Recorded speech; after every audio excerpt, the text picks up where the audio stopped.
सामने कई अशांत थाए ताकू जमती आपण बुझे प्रसंग होची कौन आपण मध्य शांति रे रही पारिबे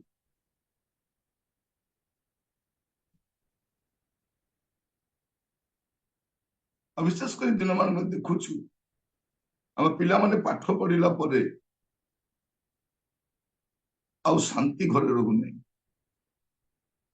आमे भाबुछु कौन अरे मोर पिला तो पाठ पढ़िला कहीं आम तो शांति रे रहिबा कथा आमे पाठ साठ पढ़ी नथिलु शांति रे रहउथिलु एबे केमती आमे शांति रे रहि पारुनु जाकुब गोटे कथा लिखुछि आपण देखिबे जाकुब तारो 3 पर्व 17 पद किंतु ऊर्ध्वरु आगत ज्ञान प्रथमरे पवित्र द्वितीय शांति प्रिय मृदुशील बाध्य दया और उत्तम फल परिपूर्ण संदेह शून्य और निष्कपट 18 मत पढ़ी जानतु पुणी शांतिकारक लोकमानक द्वारा धर्मरूप फलर बीज शांति रे बुणा जाए कौन लिखा जाए ऊर्ध्वरु आगत ज्ञान प्रथम पवित्र द्वितीय शांति ऊर्ध्वरु जो ज्ञान आम प्राप्त हो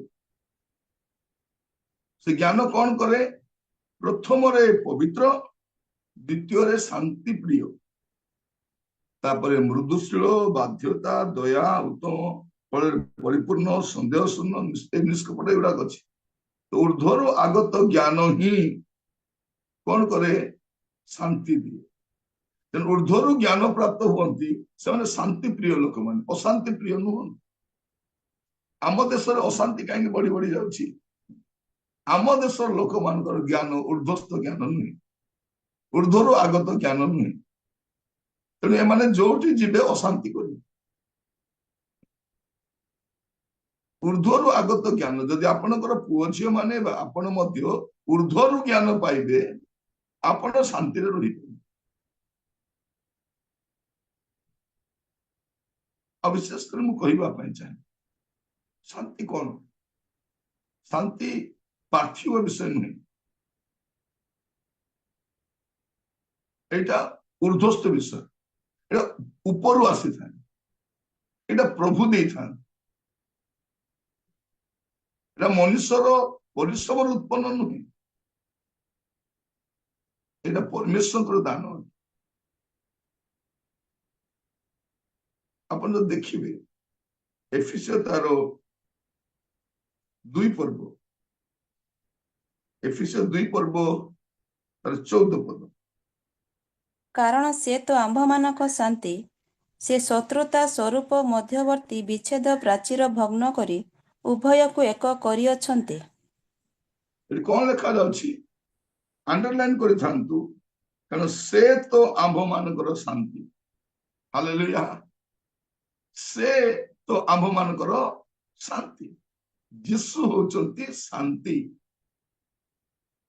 तेणु आमर लुथरान कम्युनिटी रे जेते परस्पर को अभिवादन जन आम कही था यीशु शांति कौन को यीशु शांति आम हो सांताली मुंडा मान सब अलग भाव कौन यीशु मारांग माने यीशु महान यीशु सहाय यीशु सहाय एगुड़ाक कौन यीशु को छड़ा के सहाय हम ना यीशु को छड़ा कहीं महान ना कहते यीशु मारांग आमे कहू यीशु शांति कारण यीशु ही शांति कौन लिखा कारण से तो आंभ मानकर शांति पृथ्वी में केते राजा आसी चली गले को राजार राजत्व पर शांति नहीं शांति मोर प्रिय भाई भौणी मान केवल यीशुंकर राजत्व पर ही शांति थी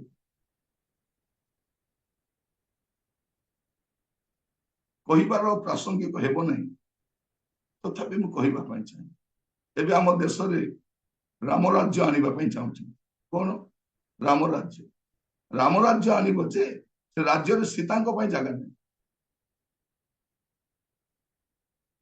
ଚିନ୍ତା କରି ଦେଖ, ଏତେ ବଡ ମନ୍ଦିର ବନେଇଲେ ସୀତା ନା,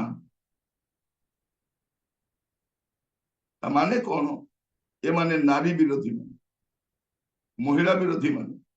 ତେଣୁ ଏଇ ସମୟରେ ଦେଖିବେ ଭାରତରେ ମହିଳା ମାନଙ୍କ ପ୍ରତି ଅସହିଷ୍ଣୁତା ବଢିଛି। ମଣିପୁରରେ ଦେଖନ୍ତୁ, ଭାରତର ବିଭିନ୍ନ ସ୍ଥାନରେ ଦେଖନ୍ତୁ, ମହିଳା ମାନଙ୍କୁ ଅଧିକ ଟର୍ଚର କରାଯାଉଛି, କାରଣ ଏମାନେ ନାରୀକୁ ପସନ୍ଦ କରନ୍ତି।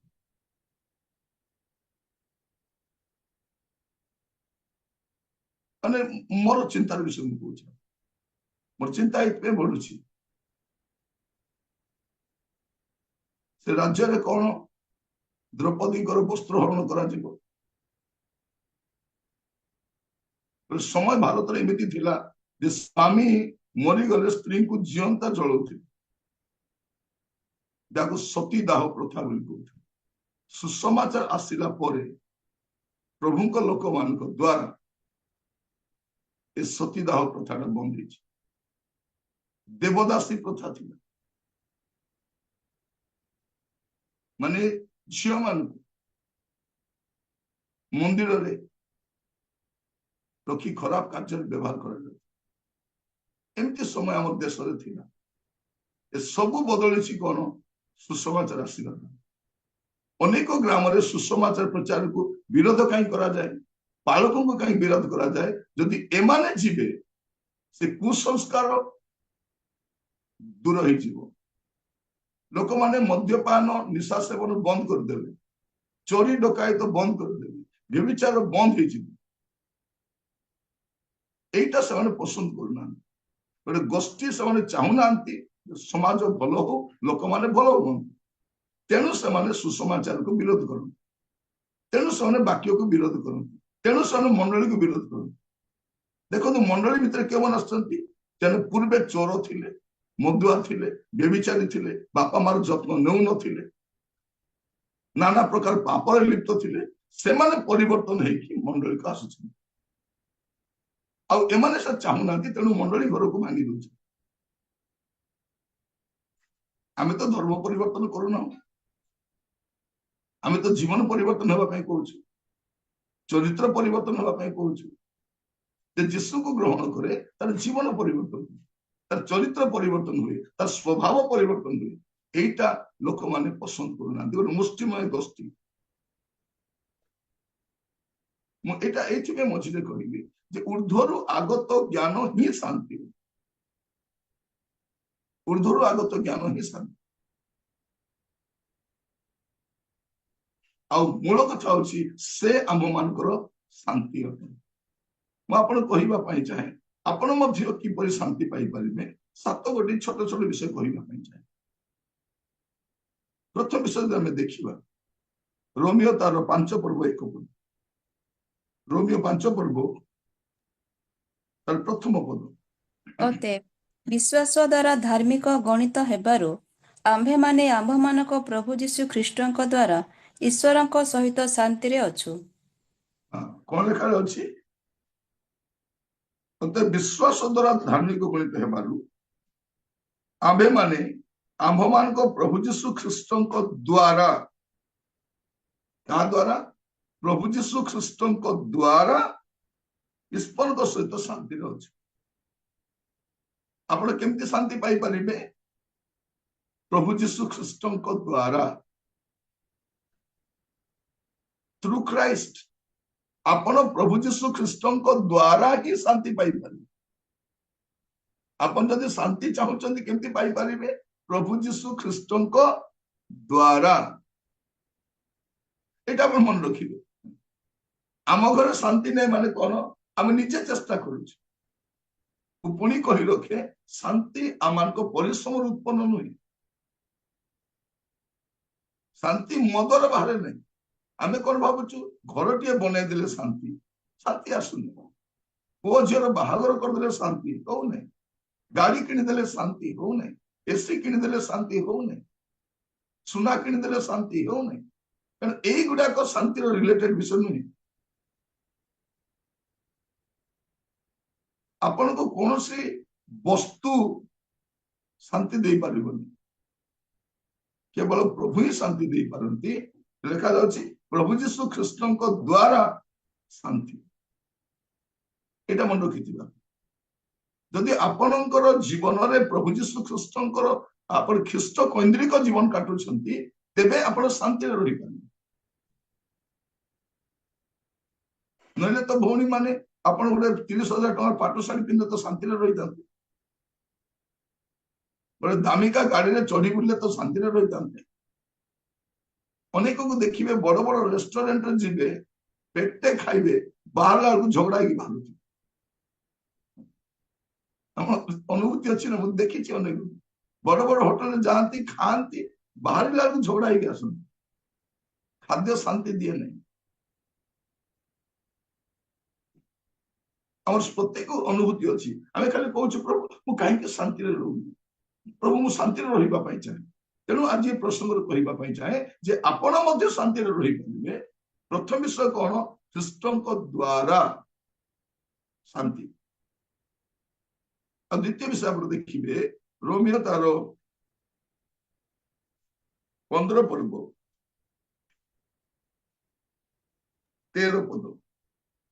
ସେହି ଭରସାର ଈଶ୍ୱର ତୁମ୍ଭମାନଙ୍କୁ ବିଶ୍ୱାସ ଦ୍ୱାରା ସମସ୍ତ ଆନନ୍ଦ ଓ ଶାନ୍ତିରେ ପରିପୂର୍ଣ୍ଣ କରନ୍ତୁ, ଯେପରି ତୁମ୍ଭେମାନେ ପବିତ୍ର ଆତ୍ମାଙ୍କ ଶକ୍ତିରେ ଭରସାର ପ୍ରଚୁରତା ଅନୁଭବ କର। ଏଠି ଦ୍ୱିତୀୟ ବିଷୟ ଲେଖାଯାଉଛି, ସେଇ ଭରସାର ଈଶ୍ୱର ତୁମମାନଙ୍କୁ ବିଶ୍ୱାସ ଦ୍ୱାରା, କାହା ଦ୍ୱାରା? ବିଶ୍ୱାସ ଦ୍ୱାରା ସମସ୍ତ ଆନନ୍ଦ ଓ ଶାନ୍ତିରେ ପରିପୂର୍ଣ୍ଣ କରନ୍ତୁ। এইটা মধ্যে কোন? সেই ভরসার ଈଶ୍ୱର ତୁମମାନଙ୍କୁ ବିଶ୍ୱାସ ଦ୍ୱାରା, ପ୍ରଥମରେ ଆମେ ଦେଖିଲୁ ଖ୍ରୀଷ୍ଟଙ୍କ ଦ୍ୱାରା, ଏବେ ସେ ଭରସାର ଈଶ୍ୱର ତୁମମାନଙ୍କୁ ବିଶ୍ୱାସ ଦ୍ୱାରା ସମସ୍ତ ଆନନ୍ଦ ଓ ଶାନ୍ତିରେ ପରିପୂର୍ଣ୍ଣ କରନ୍ତୁ। କାହା ଦ୍ୱାରା? ଈଶ୍ୱରଙ୍କୁ ବିଶ୍ୱାସ କରିବା ଦ୍ୱାରା। ବିଶ୍ୱାସ ଦ୍ୱାରା ସମସ୍ତ ଆନନ୍ଦ ଓ ଶାନ୍ତି। ଆନନ୍ଦ କେମିତି ମିଳେ? ସମସ୍ତ ଆନନ୍ଦ କେମିତି ମିଳେ? এইটা ମିଳେ ବିଶ୍ୱାସ ଦ୍ୱାରା, ପ୍ରଭୁଙ୍କ ଉପରେ ବିଶ୍ୱାସ ଦ୍ୱାରା। ଦେଖନ୍ତୁ ଆମେ ଯେତେବେଳେ ଆଗ ଅଶାନ୍ତିରେ ଥିଲୁ, କିନ୍ତୁ ପ୍ରଭୁଙ୍କୁ ବିଶ୍ୱାସ କରିବା ଦ୍ୱାରା ଏବେ କଣ ହେଇଛୁ? ଲୋକ କହୁଛନ୍ତି ଆଜ୍ଞା ଆଗ ବହୁତ ଅଶାନ୍ତିରେ ଥିଲୁ, ଆଜ୍ଞା ଟିକେ ପ୍ରଭୁଙ୍କୁ ବିଶ୍ୱାସ କରିବା ଦ୍ୱାରା ଏବେ ଶାନ୍ତିରେ ଅଛୁ, ଏବେ ଆନନ୍ଦରେ ଅଛୁ। ଅନେକଙ୍କ ଘରର ପରିସ୍ଥିତି କେମିତି ବଦଳିଛି? ପ୍ରଭୁଙ୍କୁ ବିଶ୍ୱାସ କରିବା ଦ୍ୱାରା। ତେଣୁ ମୁଁ ଆପଣମାନଙ୍କୁ କହିବା ପାଇଁ ଚାହେଁ, ଦ୍ୱିତୀୟ ବିଷୟ ଈଶ୍ୱରଙ୍କୁ ବିଶ୍ୱାସ କରିବା ଦ୍ୱାରା। ସେ ଭରସାର ଈଶ୍ୱର ଆଉ ତାଙ୍କୁ ବିଶ୍ୱାସ କରିବା ଦ୍ୱାରା ଆପଣଙ୍କ ଜୀବନରେ ସମସ୍ତ ଆନନ୍ଦ। ଆମର ବିଶ୍ୱାସ ଲୋକ ଉପରେ, ଆମର ବିଶ୍ୱାସ କଣ? ତେଣୁ ଏଇ ଦିନ ମାନଙ୍କୁ ଆପଣ ଦେଖିବେ ଏ ଆନନ୍ଦ ଆଉ ଶାନ୍ତି ଦେଖାଯାଉନାହିଁ। ଆନନ୍ଦ ନାହିଁ ଘର ମାନଙ୍କରେ। ତେଣୁ ଆମେ ଟିଭି ପକାଇକି ଖୁସି ହଉଛୁ। ଆଜିକାଲି ଆପଣ ଦେଖିବେ ଟିଭିରେ ଗୋଟେ ଶୋ ଆସୁଛି, ଲାଫ୍ଟର ଶୋ। କି ଶୋ? Laughter show. ସେଠି କିଛି ଲୋକ ହସୁଥିବେ, ତାକୁ ଦେଖି ଏମାନେ ହସୁଥିବେ,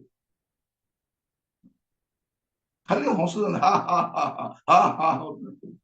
ପରେ ମୁଁ ଦେଖିଲି ହସିବା ଲୋକମାନଙ୍କ ଜୀବନ ବିଷୟ ଟିକେ ଷ୍ଟଡି କରିବା, ତାପରେ ସମସ୍ତଙ୍କୁ ଟିକେ ସର୍ଚ୍ଚ କଲି ଏଇ ଲୋକ ବିଷୟ ଦେଖିବା, ଏ ବିଷୟ ସେମାନଙ୍କ ଜୀବନ ପୁରା ବିଷାଦରେ ପରିପୂର୍ଣ୍ଣ। ସେମାନଙ୍କୁ ପଇସା ନେଇକି ଡକା ହଉଛି କଣ କରିବା ପାଇଁ? ହସିବା ପାଇଁ। ତମେ ଟିକେ ହସ, ପଇସା ନିଅ ଆଉ ଟିକେ ଏ ଶୋରେ ହସିକି ଯାଅ। କିନ୍ତୁ ଜୀବନ ଗୁଡାକ ଆନନ୍ଦମୟ ନୁହେଁ। ମଝିରେ ମୁଁ ଗୋଟେ ସହରରେ ଯାଇଥିଲି, ଯୋଉ ହୋଟେଲରେ ମୁଁ ରହୁଥିଲି ସେ ସାମ୍ନାରେ ଗୋଟେ ବଡ ପଡିଆ ଅଛି। ସେଠି ଲୋକମାନେ ଆସିକି ସମସ୍ତେ ଗାଡିରେ ଆସୁଛନ୍ତି, କି କାରରେ ଆସୁଛି, ଅଫିସର ଗୁଡାକ ସବୁ ରଖିକି ଗୋଟେ କ୍ଲବ କରିଛନ୍ତି, ଲାଫ୍ଟର କ୍ଲବ। କି କ୍ଲବ? Laughter club. ଆସି ସେ ପଡିଆରେ ପୁରା ଅଧଘଣ୍ଟା ଖାଲି ହା ହା ହା ହା ହା ହା ହା ହା ହା, କିଛି ନାହିଁ, ହା ହା ହା କରୁଛନ୍ତି। ପରେ ହା ହା ସରିଗଲା, ସେତିକି ଭିତରେ ମୋର ଏଇଟା ବି ସରିଗଲା। ସେଦିନ ସେଠୁ ମୁଁ ଜୁମ୍ କରିଥିଲି, ହେଲା ସେ ହୋଟେଲରୁ ଜୁମ୍ କରିଥିଲି, ମୋର ଜୁମ୍ ବି ସରିଗଲା। तापर हा हा मान को देखुची सब मुह सुखाई बाहरुछन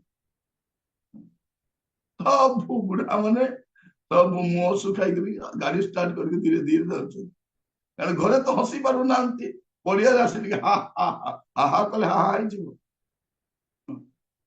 देखिए जिते लोग टीवी देखी हसुंट टीवी सरला पर हस भी बंद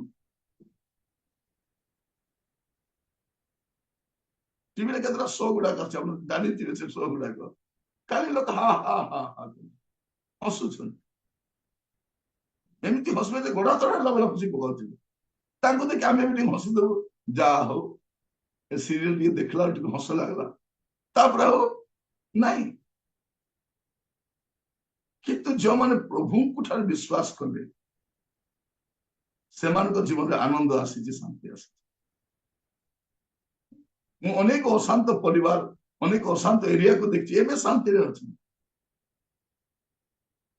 कहते आज्ञा आम घर समस्ते प्रभु को विश्वास कला आज्ञा शांति अच्छी ये गोटे आज्ञा एवं जाए प्रभु को विश्वास करने आसिक अशांति कर यार आज्ञा आम बहुत दुखी आम शुणी अनेक कथा आज्ञा आम गोटे पुओ प्रभु को जानी आज्ञा या एक अशांति होची ये एक आम घर शांति को नष्ट कर आनंद कर आज्ञा ये जदि परिवर्तन हो आम घर पूरा शांति आसी पूरा आनंद आसी प्रभु आपण मान साहाय्य करतु कहूली आपण मान दिन मानक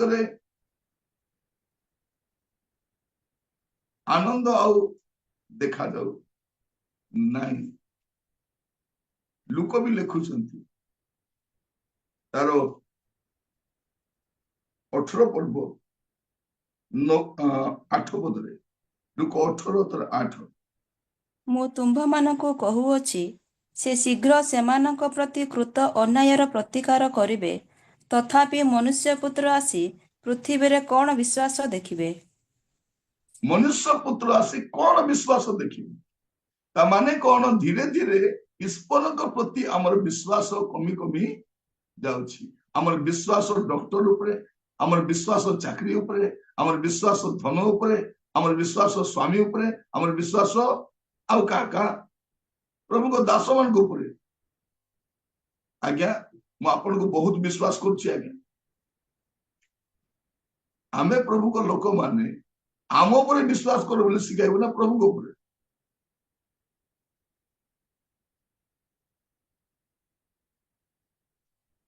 थे जड़े लोक मो पाक पैसा मांगी आसी अरे कौन कह आज्ञा मुझे दूर रही आज्ञा आपण को विश्वास कर आसी आपण देवे बोली मुझे कहली जदि प्रभु को विश्वास कर मो घर को भी आसवा पड़ न था मु जो प्रभु को विश्वास करके चलुची तुम्हें भी विश्वास कर प्रार्थना कर पठेदेली तुम प्रार्थना कर पठेदेली चाह मत देने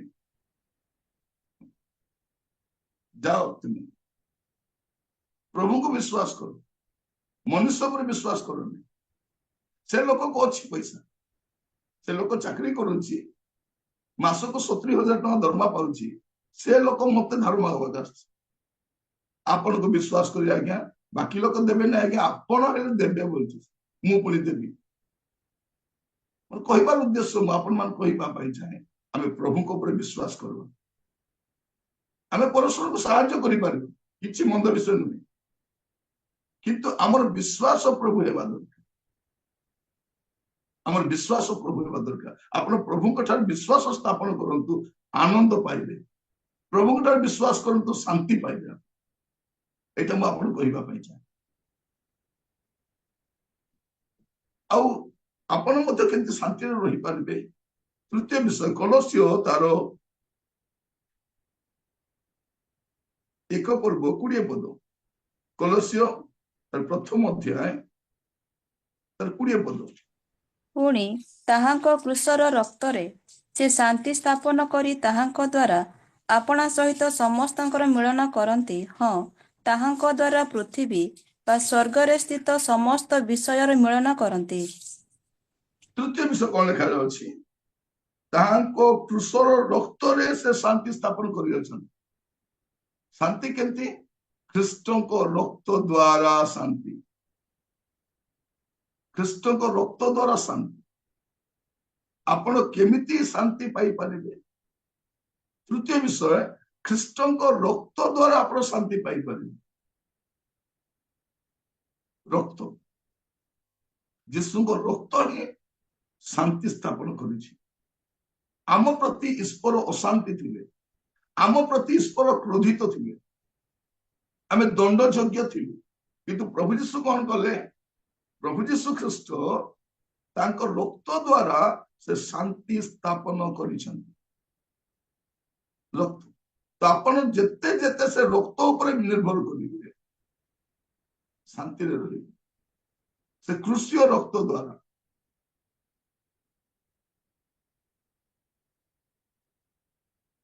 ଯୀଶୁଙ୍କ ରକ୍ତ, ଯୀଶୁଙ୍କ ରକ୍ତ ଶାନ୍ତି। ମୋର ପ୍ରିୟ ଭାଇ ଭଉଣୀ ମାନେ, ଆମମାନଙ୍କର ଜୀବନରେ ଅନେକ ଅଶାନ୍ତି ଥାଏ, ଅନେକ ସମସ୍ୟା ଥାଏ, ସତ ନା ନାହିଁ? ଆମେ ପ୍ରଭୁ ନେବା ସମୟରେ କଣ ହୁଏ? ଏ ସବୁ ଅଶାନ୍ତିକୁ ସମାଧାନ କରିକି ଆମେ ପ୍ରଭୁ ନେବା ପାଇଁ ଯାଇଥାଉ। ଯେଉଁମାନେ ନିୟମିତ ଭାବରେ ନେଉଛନ୍ତି, ଆପଣ ଗୋଟେ ବି ସମୟ ରଖିବେ, ଆପଣ ନିୟମିତ ଭାବରେ ପରିଷ୍କୃତ ହଉଛନ୍ତି। ଯେଉଁମାନେ ସୁବିଧା ହେଲେ ପ୍ରଭୁ ନିଅନ୍ତି, ଦେଖିବା ନେବା ବୋଲିବାଟା ନାଇଁ। ଆମେ କାହା ଘରକୁ ଗଲା ବେଳକୁ ପାପ ସ୍ୱୀକାର କରି ଯାଉନ, କିନ୍ତୁ ପ୍ରଭୁଙ୍କର ସେ ମେଜ ପାଖକୁ ଗଲାବେଳେ ଆମେ ପାପ ସ୍ୱୀକାର କରୁଛୁ, ଆମେ କ୍ଷମା ମାଗୁଛୁ। ମୁଁ ଅନେକ ଚର୍ଚ୍ଚରେ ଦେଖେ ପ୍ରଭୁ ପୂର୍ବରୁ ଲୋକମାନେ ଚଲାବୁଲା ହୁଅନ୍ତି, କାହିଁକି? ଯାଇ କାହାକୁ କ୍ଷମା ମାଗନ୍ତି, କ୍ଷମା ମାଗନ୍ତି। ମୁଁ ଗୋଟେ ମିଟିଂରେ ଯାଇଥାଏ, ମୁଁ ଖାଲି କହିଲି କାହାକୁ କାହାକୁ ତୁମେ କ୍ଷମା ଦେବାର ଅଛି, ଏବେ ଏଇଠି କ୍ଷମା ଦିଅ। ଆପଣ ବିଶ୍ୱାସ କରିବେ ନାହିଁ, ପ୍ରାର୍ଥନା ଚାଲିଛି, ସମସ୍ତେ ଉଠି ଉଠି ଗଲେ। କିଏ କାହା ବୋହୂ ପାଖକୁ ଯାଉଛି, କିଏ କାହା ଶାଶୁ ପାଖକୁ ଯାଉଛି, କିଏ ଭଉଣୀ ପାଖକୁ ଯାଉଛି, ଭାଇମାନେ ପାଖକୁ ଯାଉଛନ୍ତି। ସେଇଠି ଏକା ଗଳା ଧରି କନ୍ଦା କନ୍ଦି ହଉଛନ୍ତି ସମସ୍ତେ। ସମସ୍ତେ କାନ୍ଦୁଛନ୍ତି, କିଏ ଗୋଡରେ ପଡୁଛି, କିଏ ଆଲିଙ୍ଗନ କରୁଛି, କିଏ ହାତ ମିଶାଉଛି। ସେଠିକାର କମିଟିର ଲୋକମାନେ ମତେ ଦେଖିଲେ ଆଉ କହିଲେ, ଆଜ୍ଞା এটা କେବେ ଆମ ଚର୍ଚ୍ଚରେ ହେଇନି। ଏମାନେ ଦୀର୍ଘ ଦିନର ଅଶାନ୍ତି ହେଇଥିଲେ। ମୁଁ କହିବା ପାଇଁ ଚାହେଁ, ଖ୍ରୀଷ୍ଟଙ୍କ ଦ୍ୱାରା, ଖ୍ରୀଷ୍ଟଙ୍କ ଠାରେ ବିଶ୍ୱାସ ଦ୍ୱାରା, ଖ୍ରୀଷ୍ଟଙ୍କ ରକ୍ତ ଦ୍ୱାରା ଶାନ୍ତି ସ୍ଥାପନ ହୁଏ। ଶାନ୍ତି ସ୍ଥାପନ। ପ୍ରିୟ ଭାଇ ଭଉଣୀ ମାନେ, ମୁଁ କହିବା ପାଇଁ ଚାହେଁ, ପ୍ରଭୁ ଆପଣ ମାନଙ୍କୁ ଅନୁଗ୍ରହ କରନ୍ତୁ, ଆପଣ ମଧ୍ୟ ଶାନ୍ତି ପାଇପାରିବେ। ଏଇଟା ହଉଛି ତାର ଫର୍ମୁଲା। ଆପଣ ଏ ଜଗତର ବହି ଗୁଡାକ ପଢି ଟିପ୍ସ ନେଲେ ଶାନ୍ତି ପାଇବେନି, ଶାନ୍ତି ପାଇପାରିବେନି। ପ୍ରଭୁ ମାନଙ୍କୁ ଅନୁଗ୍ରହ କରନ୍ତୁ ବୁଝିବାକୁ। ଆଉ କେମିତି ଶାନ୍ତି ପାଇବେ? ତାଙ୍କର ବାକ୍ୟ ଦ୍ୱାରା ଶାନ୍ତି ପାଇବେ। ତାଙ୍କ ବାକ୍ୟ ଦ୍ୱାରା, ମାନେ ଏ ସବୁ ଶାନ୍ତି ଊର୍ଦ୍ଧ୍ୱରୁ ଆକାର ରିଲେଟେଡ, ତଳର ରିଲେଟେଡ ନାହିଁ, ଉପର ରିଲେଟେଡ। ତେଣୁ ଆପଣଙ୍କର ଧ୍ୟାନ ଯେତେ ଉପରେ ଉପରେ ଥିବ, ସେତିକି ଆପଣଙ୍କର, ଯଦି ନିମ୍ନସ୍ଥ ବିଷୟ ପ୍ରତି ଆପଣ ଆସକ୍ତ ହେବେ, ଶାନ୍ତି ହରାଇ ହରାଇ ଯିବେ, ହରାଇବେ ଶାନ୍ତି। ଗୀତ ସଂହିତା 119 ତାର 165, ଗୀତ ସଂହିତା 119 ର 165।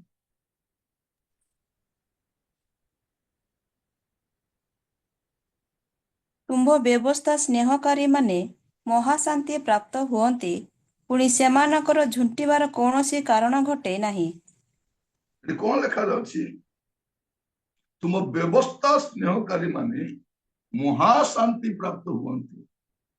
अंडरलाइन କରିଥାନ୍ତି, ଏଇଟା ଶାନ୍ତି ପ୍ରିୟ ମାନେ। ଯଦି ଆପଣ ମାନଙ୍କର ବାଇବଲରେ ମାନେ ଚିହ୍ନ କରିଛନ୍ତି, ମାର୍କର ବି ରଖନ୍ତୁ। ଆପଣ ଗୋଟେ ମାର୍କର ରଖନ୍ତୁ, ଗୋଟେ କଲର ବାଲା ପେନ୍ ରଖନ୍ତୁ, ଯଦି ଆପଣ ଚିହ୍ନଟ କରିପାରିବେ। ଆମେ କଣ କରୁଛୁ, ସବୁକୁ ଗୋଟେ କଲର କରିଦେଲେ ଅକ୍ଷର ତ କଳା କଳା, ସେ ଗାର ବି କଳା, ଏଠି ବାଛି ଖୋଜିବାଟା କଷ୍ଟ ହେଇଯିବ। ଆପଣ ସେମିତି ଭାବରେ କିଛି ୟୁଜ କରନ୍ତୁ, ଯାହାଦ୍ୱାରା ଆପଣ ସହଜରେ ଖୋଜି ପାରିବେ। ବାଇବେଲ ଟ୍ୟୁଟୋରିଆଲରେ ଏଇ ଯୋଉ ସତ୍ୟ ସମାଚାରରେ ମୁଁ ଛୋଟ ଛୋଟ ସମ୍ବାଦ ଦେବା ପାଇଁ ଚାହୁଁଛି, ଯେପରି ଆପଣ କଟେଜ ପ୍ରେୟରରେ ଆପଣଙ୍କୁ ଗୋଟେ ସୁଯୋଗ ମିଳିବ କହିବା ପାଇଁ, କି ଘରେ କିଏ ଆସିବେ ଟିକେ ବୁଝେଇବା ପାଇଁ, ଆପଣ ବ୍ୟବହାର କରିପାରିବେ। ଯଦି ଆପଣ ନିୟମିତ ଜଡ଼ିତ ହେବେ এই ବର୍ଷ 365 ଦିନରେ ଅତି କମରେ ଆମେ କେତେଟା କରିବା? ଅତି କମରେ ଗୋଟେ 300ଟା ଖଣ୍ଡେ ତ ପଢିବେ। ତ 300ଟା ମେସେଜ ଆପଣଙ୍କ ଜୀବନକୁ ପରିବର୍ତ୍ତନ କରିବ, ଆଉ ଆପଣ ଅନ୍ୟମାନଙ୍କ ପାଇଁ ମଧ୍ୟ ଆଶୀର୍ବାଦ କାରଣ ହେଇପାରିବ। ତେଣୁ ଯେଉଁମାନେ ଜଡ଼ିତ ହେଇନାହାନ୍ତି ସେମାନଙ୍କୁ ଜଣାନ୍ତୁ ଏମିତି ଗୋଟେ ପ୍ରୋଗ୍ରାମ ଚାଲିଛି ବୋଲି। ସକାଳେ ବେକାରେ ଘରେ ବସିଥିବା ଅପେକ୍ଷା ଇଏ ଶୁଣନ୍ତୁ, ନଚେତ୍ ପରବର୍ତ୍ତୀ ସମୟରେ ୟୁଟ୍ୟୁବରେ ମଧ୍ୟ ଶୁଣିପାରିବେ। ତ ଚତୁର୍ଥ ବିଷୟ ଆପଣ କେମିତି ଶାନ୍ତି ପାଇପାରିବେ? ବାକ୍ୟ ଦ୍ୱାରା। କଣ ଲେଖା ଅଛି? ତୁମ ବ୍ୟବସ୍ଥା ସ୍ନେହକାରୀ ମାନେ ମହାଶାନ୍ତି ପ୍ରାପ୍ତ ହୁଅନ୍ତି। ତାମାନେ କଣ? ବାକ୍ୟକୁ ପ୍ରେମ କରିବା ଦ୍ୱାରା ଆପଣ ଶାନ୍ତି ପାଇପାରିବେ। ବାକ୍ୟକୁ ପ୍ରେମ କରିବା ଦ୍ୱାରା ତୁମ ବ୍ୟବସ୍ଥା ସ୍ନେହକାରୀ ମାନଙ୍କର କଣ ହୁଏ? ମହାଶାନ୍ତି ପ୍ରାପ୍ତ ହୁଅନ୍ତି। ସେମାନଙ୍କର ଝୁଣ୍ଟିବାର କୌଣସି କାରଣ ଘଟେ ନାହିଁ। ତାମାନେ ସେମାନେ ଆତ୍ମିକ ଜୀବନରେ ଝୁଣ୍ଟନ୍ତି ନାହିଁ। এইটা মূল কথা। অনেক লোক ଦେଖିବେ ଚର୍ଚ୍ଚରେ ବ୍ୟାକସ୍ଲିଡେନ୍ ହଉଛନ୍ତି। କଣ ପାଇଁ? ବାକ୍ୟ ପ୍ରତି ପ୍ରେମ ନାହିଁ। ଚର୍ଚ୍ଚ ଆସୁଛନ୍ତି କିନ୍ତୁ ପାପରେ ପଡୁଛନ୍ତି। ଚର୍ଚ୍ଚ ଆସୁଛନ୍ତି ପଛଘୁଞ୍ଚା ହଉଛନ୍ତି। କଣ ପାଇଁ? ବାକ୍ୟ ପ୍ରତି ସ୍ନେହ ନଥିବା। ତୁମ ବ୍ୟବସ୍ଥା ସ୍ନେହକାରୀ ମାନେ ବାକ୍ୟକୁ ଆପଣ କଣ କରିବେ? ସ୍ନେହ କରିବାକୁ ଆରମ୍ଭ କରିବେ, ପ୍ରେମ କରିବାକୁ ଆରମ୍ଭ କରିବେ। ପ୍ରେମ, ବାକ୍ୟକୁ ପ୍ରେମ ନ କଲେ ହେବନି। ଦିବାରାତ୍ର ଧ୍ୟାନ କରି ହେବନି, ତାକୁ ମନେ ରଖି ହେବନି। ଆମେ ଯାହାକୁ ଯାହାକୁ ଭଲ ପାଉ ତାକୁ ମନେ ରଖିଥାଉ। ପିଲାମାନେ ତ ତାଙ୍କ ଫୋନ ନମ୍ବର ବି ମନେ ରଖିଥାନ୍ତି, ତେଣୁ ମୋବାଇଲରେ ରଖିପାରିବେ ନାହିଁ, ଖାତାରେ ଲେଖିପାରିବେ ନାହିଁ, ଖାଲି ମନେ ଆକା ରଖିପାରିବେ। ବାଇବଲର ପଦ ପର୍ବ ମନେ ନଥିଲେ ନାହିଁ, ସେମାନଙ୍କୁ ନମ୍ବର ମନେ ଥିବ। କାହିଁକି? ତାକୁ ଭଲ ପାଆନ୍ତି। ପ୍ରଭୁ ମାନଙ୍କୁ ଅନୁଗ୍ରହ କରନ୍ତୁ, ଆମେ କାହାକୁ ଭଲ ପାଇବାର ଅଛି। ଆଜି ପର୍ଯ୍ୟନ୍ତ ମୁଁ ଟିଭିରେ କୋଉ ପ୍ରୋଗ୍ରାମ କୋଉ ଚ୍ୟାନେଲରେ ଆସେ ଜାଣିବି ନାହିଁ। ଆଉ ଯଦି ଭଲରେ କହିବି, ମୋର ବ୍ୟାଙ୍କ ଆକାଉଣ୍ଟ ବି ମୁଁ ଜାଣିନାହିଁ। ନ ଦେଖିଲେ ଜାଣିପାରିବିନି। ମତେ 2ଟା ନମ୍ବର ଆଗ ମନେ ଅଛି। ମୋର ନମ୍ବର, ମୋ ସ୍ତ୍ରୀର ନମ୍ବର। ତାଙ୍କ ନମ୍ବର ତ ମନେ ରଖିବା ପାଇଁ ପଡିବ। ତ ଏ 2ଟା ନମ୍ବର ଛଡା ମତେ କୋଉ ନମ୍ବର, ମୋର ଜ୍ଞାନ କେତେ ମୁଁ କହିଦେଲି ଆପଣଙ୍କୁ। ମୋର 2ଟା ନମ୍ବର ଛଡା ଆଉ କୋଉ ନମ୍ବର ମତେ ମନେ ନାହିଁ। ମୋର ଜ୍ଞାନ ସେତେ। ତାର ମାନେ କଣ? ମୁଁ ପ୍ରାୟୋରିଟି ଦିଏ ନାହିଁ। ଆଜି ପର୍ଯ୍ୟନ୍ତ ମୁଁ ଜାଣି ନାହିଁ এই ବିଲାତି ରେଟ୍ କେତେ, ଆଳୁ ରେଟ୍ କେତେ, ଚିକେନ ରେଟ୍ କେତେ, ମାଛ ରେଟ୍ କେତେ, କ୍ଷୀର ପ୍ୟାକେଟ କେତେରେ ମିଳୁଛି ମୁଁ ଜାଣି ନାହିଁ।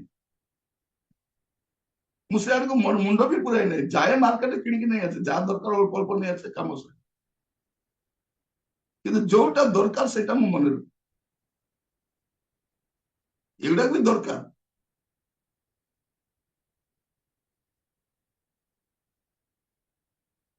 ମୋ ବାବା ଥିଲା ବେଳେ ବେଳେ ମାର୍କେଟିଂ କରି ଆସିଲେ ପଚାରନ୍ତି, ବାବୁ ସେଇଟା କେତେ ଅଛି, ଏଇଟା କେତେ ଅଛି? ବାବା ମୁଁ ଜାଣିନି। ମତେ ଭଲ କରି ଦେଖିବେ, ଚୁପ ହେଇଯିବି। ମତେ ଯୋଉଟା ଜାଣିବା କଥା ମୁଁ ସେ ଜାଣିଛି।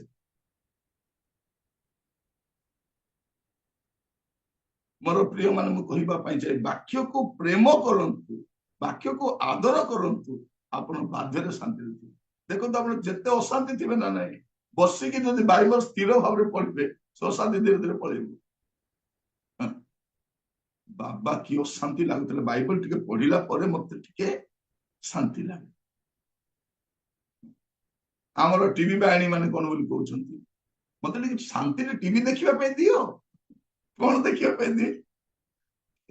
ମାନେ କଣ, ମତେ ଟିକେ ଶାନ୍ତିରେ ଟିଭି ବି ଦେଖିବା ପାଇଁ ଦେବେ ନାହିଁ। ଟିଭି ଦେଖିଲେ ଶାନ୍ତି ମିଳେ?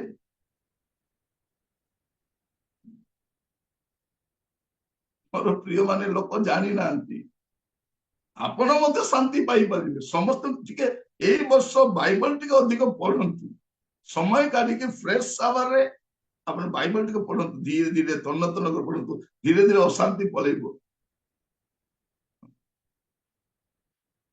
प्रभु आमको अनुग्रह करंतु बुझीबा पाए शांति केमती मिले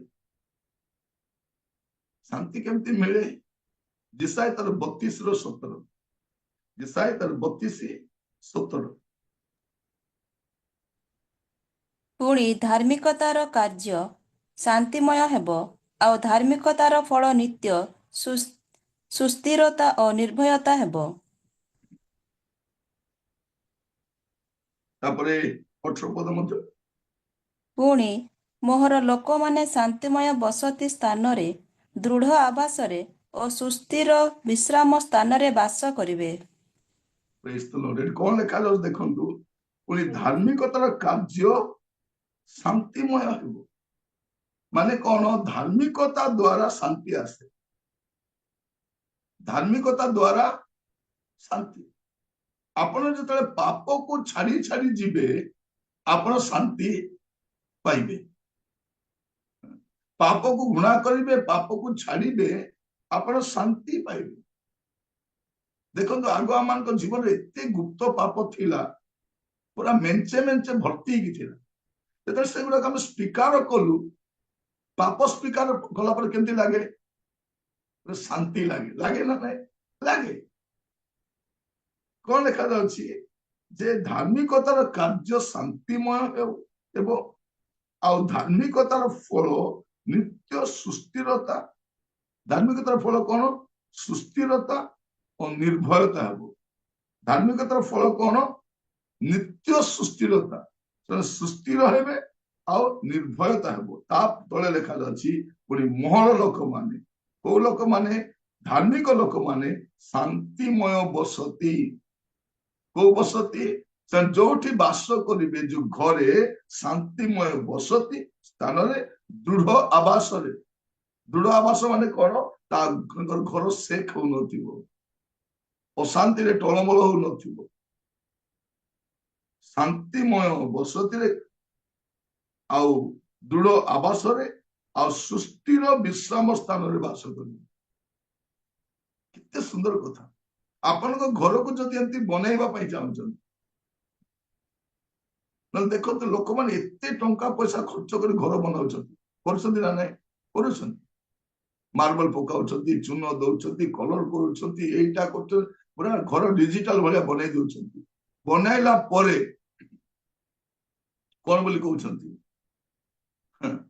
से पुराना घर भलरे थिलु शांति रे थिलु एई घरे किछि शांति नै आज्ञा ए घर बांधिला बेलु हमर घरे शांति नै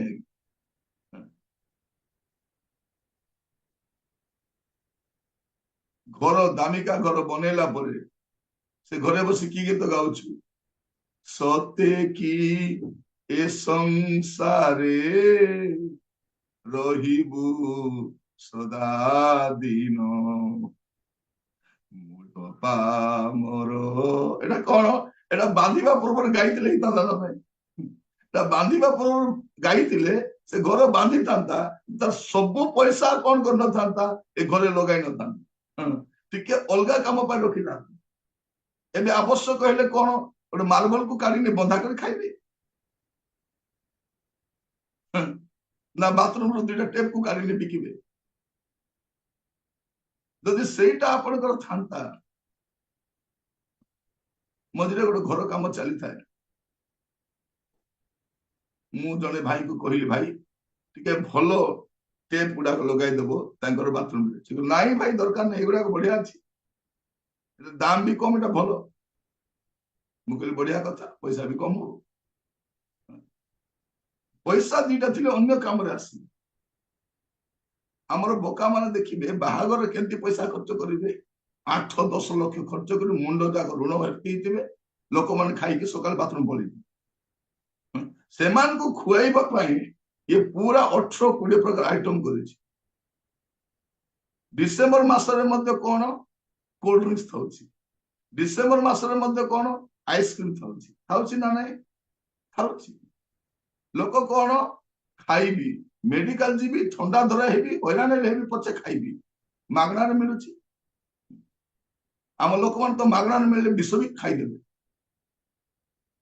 एगुडा कोन विष ना कोन ମାନେ ଫ୍ରିରେ ମିଳିଲେ ବୋଲେ ବିଷ ମିଳିବ ନ ମିଳିବ ଖାଇ ଦେଇଥିବା ବୋଲା ମୁଁ ଦେଖି ଦଉଛି ଅନେକ ବୁଢା ବୁଢୀ ମାନଙ୍କୁ କି ସୁଖ ଲାଗୁଛି ଖାଇଲା ପରେ ସେ କୋଲ୍ଡ ଡ୍ରିଙ୍କ୍ସ ନେଇକି ଖାଉଛନ୍ତି ଆଇସ୍କ୍ରିମ ଖାଉଛନ୍ତି ତାପରେ ଘରେ ଆସି ସଁ ସଁ ଗଁ ଗଁ ହେଇ ଖାଉଛନ୍ତି ଯାଇଥିଲି ପରା ସେ ବାହାଘରକୁ ପୁରା ଥଣ୍ଡା ହେଇଗଲା ବାହାଘର ଗଲା ଥଣ୍ଡା ହେଲା ତମେ ତ ସ୍ୱେଟର ଫେଟର ପିନ୍ଧିକି ଯାଇଥିଲ ସୁଟ ପିନ୍ଧିକି ଯାଇଥିଲ କେମିତି ଥଣ୍ଡା ହେଲା ସେ କହୁନାହାନ୍ତି ଆଇସ୍କ୍ରିମ 3ଟା ଖାଇ ଦେଇଛି ଆଉ କୋଲ୍ଡ ଡ୍ରିଙ୍କ୍ସ ପିଇକି ଆସିଛି ଆଉ ଲାଷ୍ଟକୁ ଆମକୁ ପ୍ରାର୍ଥନା କର ବୋଲି କହୁଛନ୍ତି ମନେ ରଖିଥାନ୍ତୁ କଣ କଣ କେତେବେଳେ ରୋଗ ଆସିଛି ଜଣା ନାହିଁ କଣ ଲେଖା ଅଛି ଧାର୍ମିକତା ଦ୍ୱାରା ହିଁ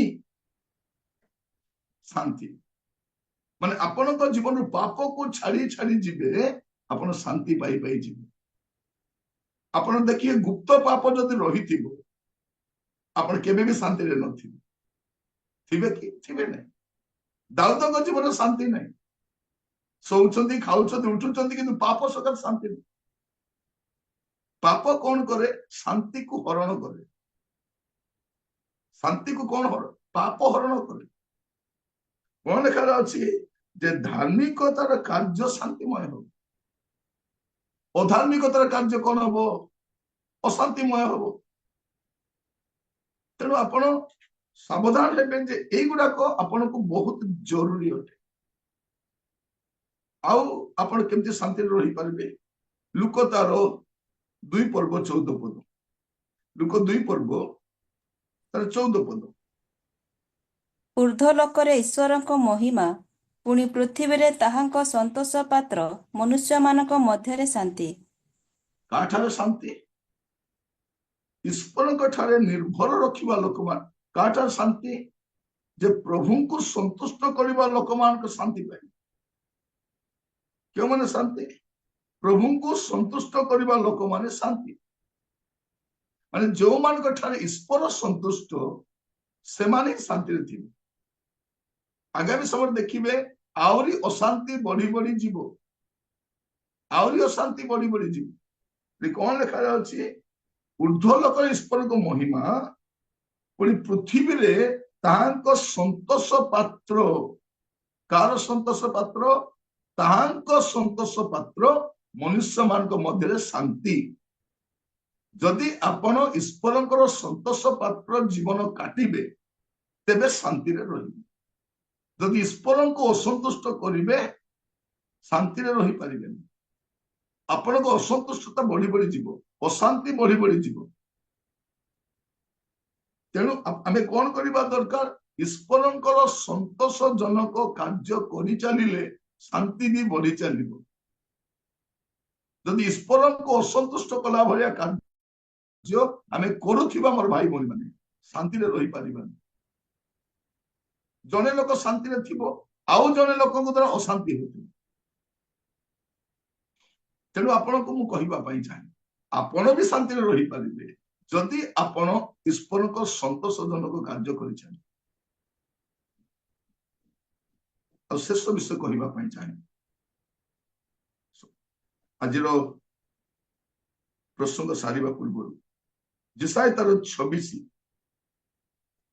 ତାର 3 ପଦ ଯେସାଇ 26 ତାର 3 ପଦ ଯାହାର ମନ ତୁମ୍ଭଠାରେ ସ୍ଥିର ଥାଏ ତାହାକୁ ତୁମେ ସମ୍ପୂର୍ଣ୍ଣ ଶାନ୍ତିରେ ରଖିବ କାରଣ ସେ ତୁମ୍ଭଠାରେ ନିର୍ଭର ରଖେ କଣ ଲେଖାରେ ଅଛି ଯାହାର ମନ ତୁମ୍ଭ ଠାରେ ସ୍ଥିର ଥାଏ କାହାଠାରେ ସ୍ଥିର ଯାହାର ମନ ତୁମ୍ଭ ଠାରେ ସ୍ଥିର ଥାଏ ତାହାକୁ ତୁମେ କଣ କରିବ ତାହାକୁ ତୁମେ ସମ୍ପୂର୍ଣ୍ଣ ଶାନ୍ତିରେ ରଖିବ ଯାହାର ମନ ତୁମ୍ଭ ଠାରେ ସ୍ଥିର ଥାଏ ଅସ୍ଥିର ହୁଅନ୍ତୁ ନାହିଁ ପ୍ରଭୁଙ୍କ ଠାରେ ସ୍ଥିର ହେଇକି ଥାନ୍ତି ଯାହାର ମନ ତୁମ୍ଭ ଠାରେ ସ୍ଥିର ଥାଏ ତାହାକୁ ତୁମେ ସମ୍ପୂର୍ଣ୍ଣ ଶାନ୍ତି ଆଜିର ପ୍ରସଙ୍ଗକୁ ଯଦି ଆପଣ ଧ୍ୟାନ ସହିତ ପୁଣି ଥରେ ଷ୍ଟଡି କରିବେ ପ୍ରାର୍ଥନା ସହିତ ଶୁଣିବେ ଆଉ ଥରେ ନୋଟ୍ସ ଲେଖିଛନ୍ତି ଯଦି ପୁଣି ଥରେ ତାକୁ ଥୋରଲି ଆପଣ ଯଦି ମେଡିଟେଟ କରିବେ ଆପଣ ନିଶ୍ଚିତ ଭାବରେ ଶାନ୍ତି ପାଇଯିବେ ଆପଣ କିପରି ଶାନ୍ତି ପାଇପାରିବେ ଏ 7ଟି ପଦ ମୁଁ ଆପଣଙ୍କୁ କହିଲି ଏଇଥିପାଇଁ ଯେପରି ଆପଣ ପରବର୍ତ୍ତୀ ସମୟରେ ଏ ଅଶାନ୍ତ ଜଗତରେ ଶାନ୍ତି ରହିବ। ପ୍ରଥମ ହଉଛି ଖ୍ରୀଷ୍ଟଙ୍କ ଦ୍ଵାରା ରୋମିଓ ତାର 5 ପର୍ବ 1 ପଦ। ଦ୍ୱିତୀୟ ବିଷୟ ଈଶ୍ୱରଙ୍କୁ ବିଶ୍ୱାସ କରିବା ଦ୍ୱାରା ରୋମିଓ 15 ପର୍ବ 13 ପଦ। ତୃତୀୟ ବିଷୟ ଯୀଶୁଖ୍ରୀଷ୍ଟଙ୍କ କୃଷି ଓ ରକ୍ତ ଦ୍ୱାରା କଲୋସିଓ ତାର 1 ପର୍ବ 20 ପଦ। ଚତୁର୍ଥ ବିଷୟ ଈଶ୍ୱରଙ୍କ ବାକ୍ୟକୁ ପ୍ରେମ କରିବା ଦ୍ୱାରା ଗୀତ 119 165। ପଞ୍ଚମ ବିଷୟ ଧାର୍ମିକତା ଦ୍ୱାରା ଯେସାୟା ତାର 32 17। ଆଉ ଷଷ୍ଠ ବିଷୟ ଈଶ୍ୱରଙ୍କ ସନ୍ତୋଷଜନକ କାର୍ଯ୍ୟ କରିବା ଦ୍ୱାରା ଲୁକ 2 ପର୍ବ 14 ପଦ। ଆଉ ଶେଷରେ ଈଶ୍ୱରଙ୍କ ଉପରେ ନିର୍ଭର କରିବା ଦ୍ୱାରା ପ୍ରଭୁଙ୍କ ଠାରେ ସ୍ଥିର ହେଇକି ରହିବା ଦ୍ୱାରା ଅସ୍ଥିର ହୁଅନ୍ତୁ ନାହିଁ। ପରିସ୍ଥିତି ବଦଳିବ। ଆପଣ ଦେଖିଥିବେ ଆପଣଙ୍କ ଜୀବନରେ ଗୁଡ଼େ ଉତ୍ଥାନ ପତନ ଆସିଛି, କିନ୍ତୁ କେବଳ ପ୍ରଭୁଙ୍କ ଠାରେ ବିଶ୍ୱାସ କରିବା ଦ୍ୱାରା। ଏମିତି ଗୋଟେ ସମୟ ଆପଣଙ୍କ ଜୀବନରେ ଆସିବେ ନା ବାପା ନା ମା ନା ଭାଇ ନା ବନ୍ଧୁ କେହି ଆପଣଙ୍କୁ ଧରା ଛୁଆଁ ଦେବେନି। କେବଳ ପ୍ରଭୁଙ୍କ ଠାରେ ବିଶ୍ୱାସ କରିବା ଦ୍ୱାରା ଆପଣ ଶାନ୍ତି ରହିବେ। କେବଳ କେବଳ ଏଠି କଣ ଲେଖୁଛି, କେତେ ସୁନ୍ଦର ଲେଖା ଯାଉଛି ପଦଟା, ଚିହ୍ନ କରି ରଖିଥାନ୍ତୁ। ଯାହାର ମନ ତୁମ୍ଭ ଠାରେ ସ୍ଥିର ଥାଏ। କେବଳ ପ୍ରଭୁଙ୍କ ଠାରେ ସ୍ଥିର ଥାନ୍ତୁ, ତାହାକୁ ତୁମେ ସମ୍ପୂର୍ଣ୍ଣ ଶାନ୍ତିରେ ରଖିବ, କାରଣ ସେ ତୁମ୍ଭ ଠାରେ ନିର୍ଭର ରଖେ। ପ୍ରଭୁ ଆପଣ ମାନଙ୍କୁ ପ୍ରତ୍ୟେକଙ୍କୁ ବାହୁଲ୍ୟ ରୂପେ ଆଶୀର୍ବାଦ କରନ୍ତୁ। ଆସନ୍ତୁ ପ୍ରାର୍ଥନା କରିବେ। ଅନୁଗ୍ରହକାରୀ ପିତା ପରମେଶ୍ୱର, ଆଜିର ସତ୍ୟ ସମାଚାରର ସମ୍ବାଦରେ ଆପଣ ଆମମାନଙ୍କ ସହିତ କଥା ହେଇଛନ୍ତି। ପ୍ରଭୁ ଆମେ ଅନେକ ପ୍ରଭୁ ଶାନ୍ତି ପାଇଁ ଦରାଣ୍ଡି ହଉଛୁ, ଚେଷ୍ଟା କରୁଛୁ ଆମେ କିପରି ଶାନ୍ତିରେ ରହିପାରିବା। ସ୍ୱାମୀ ସ୍ତ୍ରୀ ମଧ୍ୟରେ, ପରିବାର ମଧ୍ୟରେ, ମଣ୍ଡଳୀ ମଧ୍ୟରେ କେମିତି ଶାନ୍ତିରେ ରହିପାରିବା। ପ୍ରଭୁ ଏଇ ଅଶାନ୍ତ ଭାରତରେ ଆମର ଭାରତୀୟ ମାନେ ଏ ସମସ୍ତ ବିଷୟ ବୁଝନ୍ତି ନାହିଁ କି ଗ୍ରହଣ କରନ୍ତି। ତେଣୁ ପ୍ରଭୁ ଅଶାନ୍ତି ବଢି ଚାଲିବ। ଇତିମଧ୍ୟରେ ପ୍ରଭୁ ଆମେ ଯେପରି ଶାନ୍ତିରେ ରହିପାରିବୁ ସେଇଥିପାଇଁ ଆପଣ ଆମମାନଙ୍କୁ ଗୋଟେ ସୂତ୍ର ଦେଇଛନ୍ତି, ବାକ୍ୟ ଦ୍ୱାରା ବୁଝେଇଛନ୍ତି। ମୁଁ ଆପଣଙ୍କୁ ଧନ୍ୟବାଦ ଦଉଛି, ପ୍ରାର୍ଥନା କରୁଛି ପ୍ରଭୁ ଆଜି ଠାରୁ ଯୋଉମାନେ ୟୁଟ୍ୟୁବରେ ଜୁମ୍ରେ ଜଡ଼ିତ ହୋଇଛନ୍ତି, ଯେତେ ଶୁଣିବେ ପରବର୍ତ୍ତୀ ସମୟରେ ପ୍ରତ୍ୟେକ ପ୍ରଭୁ ଏହାକୁ ଏ ବାକ୍ୟକୁ ଗ୍ରହଣ କରି ଯେପରି ଶାନ୍ତିରେ ରହିପାରିବେ ଏଥିପାଇଁ ଆପଣ ଦୟା କରନ୍ତୁ। ପ୍ରତ୍ୟେକଙ୍କୁ ବାହୁଲ୍ୟ ରୂପେ ଆଶୀର୍ବାଦ କରନ୍ତୁ। ପ୍ରତ୍ୟେକଙ୍କର ଯତ୍ନ ନିଅନ୍ତୁ ପ୍ରଭୁ। ଖ୍ରୀଷ୍ଟଙ୍କ କୃଷି ରକ୍ତ ଆମକୁ ଶାନ୍ତି ଦାନ କର। ଆମେ ଆପଣଙ୍କ ଦ୍ୱାରା ଶାନ୍ତି ପାଇଥାଉ। ଆପଣଙ୍କ ବାକ୍ୟକୁ ପ୍ରେମ କରିବା ଦ୍ୱାରା ଶିଖାଅ ପ୍ରଭୁ, ଯେପରି ଜାଗତିକ ବିଷୟକୁ ପ୍ରେମ ନ କରି ଆମେ ଯେପରି ଆପଣଙ୍କ ବାକ୍ୟକୁ ପ୍ରେମ କରିପାରିବୁ। ପ୍ରଭୁ ଆମ ଭିତରେ ଯୋଉ ଅସନ୍ତୁଷ୍ଟକର ବିଷୟ ଅଛି ଆପଣଙ୍କ ଦୃଷ୍ଟିରେ ସେ ସବୁକୁ କାଢି ପାରିବ ପ୍ରଭୁ। ଆପଣଙ୍କ ଦୃଷ୍ଟିରେ ଗୋଟେ ସନ୍ତୋଷଜନକ ଜୀବନ କାଟି ପାରିବ। ଆମମାନଙ୍କୁ ଦୟାକରି ସାହାଯ୍ୟ ପ୍ରଭୁ। ଆପଣଙ୍କ ଦାସ ଭାବରେ ମୁଁ ପ୍ରାର୍ଥନା କରୁଛି, ଆପଣଙ୍କ ଉପରେ କେବଳ ଆପଣଙ୍କ ଉପରେ ନିର୍ଭର ରଖିବା ପାଇଁ ଶିଖାଅ, ଆପଣଙ୍କ ଉପରେ ଭରସା ରଖିବା ପାଇଁ ଶିଖାଅ। ଆମ ମନ ଆପଣଙ୍କ ଠାରୁ ସ୍ଥିର ଥାଉ ପ୍ରଭୁ। ପ୍ରତ୍ୟେକ ପାଇଁ ମୁଁ ପ୍ରାର୍ଥନା କରେ, ଅନୁଗ୍ରହ ଦୟାକରି କରିବେ ପ୍ରଭୁ। ଆମମାନଙ୍କର ଜୀବନର ପ୍ରତିଟି ବିଷୟ ଆପଣ ଜାଣନ୍ତି ପ୍ରଭୁ। ଆପଣଙ୍କ ଦୃଷ୍ଟିରେ ସମ୍ପୂର୍ଣ୍ଣ ବିଷୟ ଗୁଡାକ ପ୍ରଭୁ ପ୍ରକାଶ୍ୟ ଅଟେ। ଆପଣ ସବୁ ବିଷୟ ଜାଣନ୍ତି। ମୁଁ ପ୍ରାର୍ଥନା କରୁଛି ପ୍ରତ୍ୟେକଙ୍କୁ ଆପଣ ଦୟା କରନ୍ତୁ, ଅନୁଗ୍ରହ କରନ୍ତୁ। ଆଜି ଠାରୁ ପ୍ରଭୁ ଶାନ୍ତିରେ ରହିବା ପାଇଁ ଆମର ବସତି ଶାନ୍ତିର ବସତି ହଉ, ଆମର ଗୃହ ଶାନ୍ତିର ଗୃହ ହଉ, ଶାନ୍ତିରେ ବିଶ୍ରାମ କରିବା ପାଇଁ, ଶାନ୍ତିରେ ଭଜନ କରିବା ପାଇଁ ସାହାଯ୍ୟ ପ୍ରଭୁ। ଜଗତର ରହଣୀ କାଳ ଆମମାନଙ୍କର ଶାନ୍ତିଯୁକ୍ତ ହଉ।